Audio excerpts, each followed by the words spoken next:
Oh, wild salmon. This is what we're doing today. So this is from Alexander Morton. Wild salmon people. For the love of wild salmon, get salmon farms out. British Columbians show their love for wild salmon by handing out valentines to their fellow commuters. And his Chris Marks is a Vancouver Island born and raised man. He's been a laborer, a chef, and a fisherman.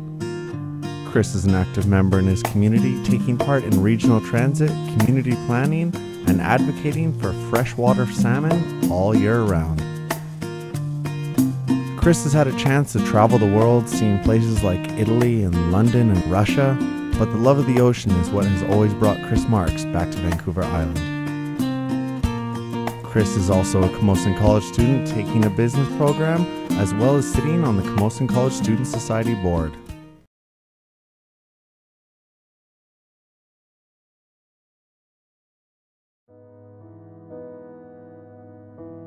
I was getting a ride from a guy after a get-together, and he crashed his car, and simple as that. Single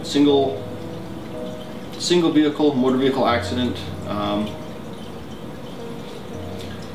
That was it. Woke up in Vancouver a week later. Received a spinal injury in that accident, a C5 spinal injury, which what that means in English is I broke my neck and quadriplegic.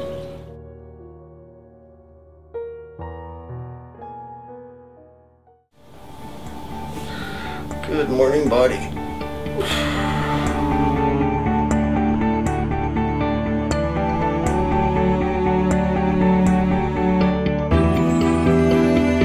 Because I'm sitting in the chair all day, your hip flexors kind of are at risk of shortening up, and also your hamstring, because you're sitting in that funny leg bent position for 10 or 12 hours a day. So as a result, the muscles can develop what's called a contracture or shorten up. So every morning we do a stretching range of motion to counteract the effects of being in the chair basically for 12 hours a day.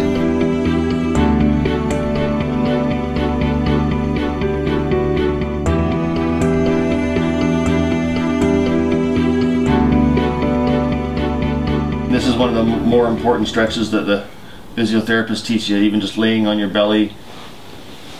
Again, it's all about counteracting the effects of being in the chair for so long. Because with the spinal injury, it's what they call a static injury. It doesn't get worse. The symptoms do. Like you can't go for a jog, so you gain some weight. You are in the chair all the time, so the muscles shorten up in certain directions. You know, those are all symptoms of the injury that can grow with time. But the injury itself is static. It doesn't get worse. Maybe it gets better. You know, we're always work on that. But okay, let's give me a second here.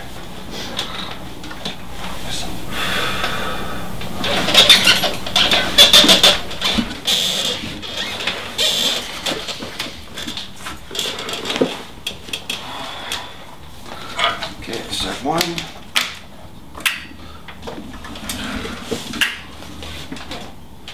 Flatten that out. Little management things. As soon as I get out of bed, I flatten it out right away. In case the power goes out or the bed breaks, I can get back in it at night. Otherwise, it's stuck like that. Sucks for sleeping. When you rely upon every, electrical devices and amazing technology to help you out, it's great when it's working, but when it's not, it really sucks. But society treats you so different. Giant, big, muscular guys, tattooed up, who would push you out of the way on the street before they step out and let you go past. Old ladies open the door for you. All these things that you don't expect. What's going on here? Why are people? Oh, right. They see the wheelchair. Right. Now I understand. My role on how to change people's perceptions, I try and do it every day by being out in public, being involved in everything I can be, volunteering when I can, being on different societies and commissions, on the street, being in places where they don't expect maybe to see a guy in a wheelchair. Whether it's out camping or on the beach or kayaking. The old cliche, you don't know what it's got till it's gone. Well, I had so much, so amazing ability in life. So I have that taken away, and now, you can mope and be down in the dumps and poor me. Once you get through that, hopefully you do, you say, well, what do I got left? And I realize there's whatever I didn't do before, I want to do now. I want to go to school, I want to get educated, I want to live it to the fullest.